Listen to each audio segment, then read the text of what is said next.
Bonjour, j'espère que vous allez bien.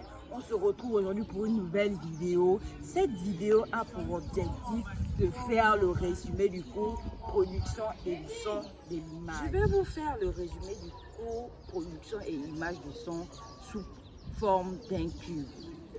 Je vous explique tout cela après le générique.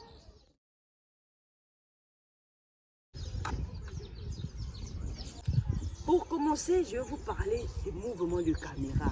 Il est bien de noter qu'il existe deux principaux mouvements de caméra, travelling et panoramique. Pour les mouvements de caméra panoramique, nous avons le panoramique de la gauche vers la droite et de la droite vers la gauche. N'oublions aussi qu'on a un panoramique du haut vers le bas et du bas.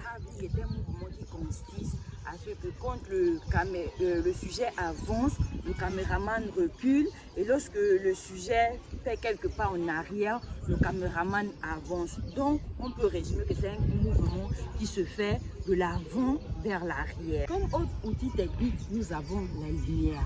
La lumière est un élément très essentiel pour avoir une belle image.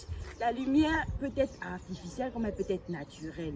Notons que si la lumière est très élevée, le sujet va être surexposé. Et si la lumière est faible, le sujet est sous-exposé. Nous avons aussi le point. Le point, c'est le caractère net de l'image. Si l'image n'est pas nette, c'est qu'elle est floue. Nous avons aussi le son. Le son est un élément très important pour une bonne prise de vue. Elle peut être directe, comme elle peut être enregistrée après la prise d'image. Comme le prétend un adage populaire, vaut mieux un son net et une image moyenne. Ensuite, nous avons le cadrage.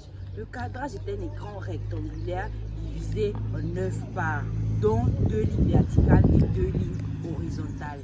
Une image est correctement filmée lorsqu'elle est cadrée sur 2 points. Et pour finir, nous avons les angles. Notons qu'il existe 3 types d'angles. L'angle en plongée, l'angle en contre-plongée et l'angle dite à la hauteur du sujet. D'abord, l'angle dite à la hauteur du sujet. C'est lorsque la caméra est placée à la hauteur des yeux du sujet. Ensuite, nous avons l'angle en contre-plongée. L'angle en contre-plongée, c'est lorsque la caméra est placée en dessous de la poitrine du sujet. Pour finir, nous avons l'angle en plongée. L'angle en plongée, c'est lorsque la caméra est placée en dessous du sujet. Merci, j'espère que ma vidéo vous a plu et surtout n'oubliez pas de vous abonner, liker et de partager. Bisous la famille!